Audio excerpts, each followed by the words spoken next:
Mercredi, des idées en goguette. Marché ouvert, des idées en vrac. Émission sur Alliance 92, tous les mercredis à 6h45. Rediffusion le même jour à 17h30.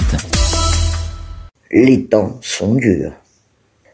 Comme il fallait s'y attendre et comme il a été déjà prédit dans cette chronique, l'aide américaine au développement traverse une période d'incertitude aujourd'hui. Et pour cause, le milliardaire Elon Musk, mandaté par Donald Trump pour réduire les dépenses fédérales, penche pour la fermeture imminente de l'USAID, l'Agence des États-Unis pour le développement international, une suppression justifiée par des raisons budgétaires. Pour le moment, la dissolution définitive de cette entité n'est pas encore officielle, puisqu'il s'agit d'un gel, mais tout porte à croire que l'agence tente à disparaître ou, dans une moindre mesure, fera ses interventions diminuer dans les jours à venir. Quoi qu'il en soit, les employés de cette agence ont reçu l'ordre de ne pas se rendre au travail dès le début de la semaine. Il faudrait bien savoir que l'USAID gère des programmes dans 120 pays, est ainsi paralysé.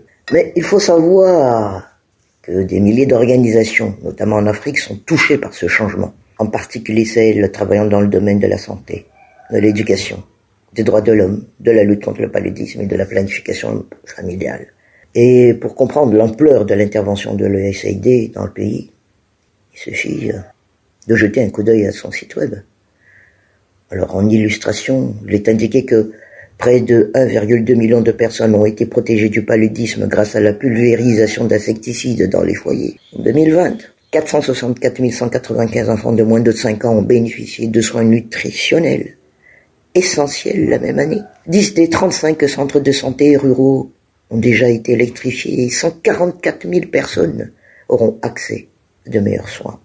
Concrètement, Joe Patricius, il y avait une militante des droits de l'homme qui n'a pu retenir son dépit. Elle a tout juste dit ses pensées avec ferveur. Elle avait dit, avec l'African Climate Justice Movement dont elle fait partie, eh bien, cela accompagne et finance une quarantaine de petites associations féministes à travers l'Afrique avec l'appui de l'USAID.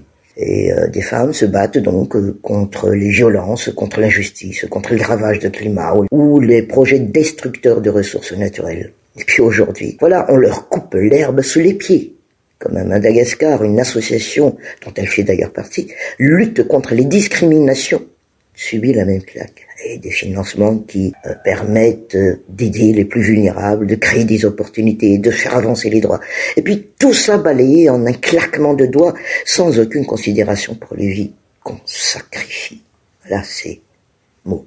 Au-delà donc des chiffres et des témoignages, cette décision soulève une question plus large sur l'avenir de l'aide internationale dans les pays en développement, car les conséquences risquent d'être particulièrement graves. L'USAID a toujours été un acteur clé dans plusieurs secteurs vitaux du pays. La suppression de ces programmes pourrait aggraver la vulnérabilité des populations les plus précaires, en particulier dans les zones rurales.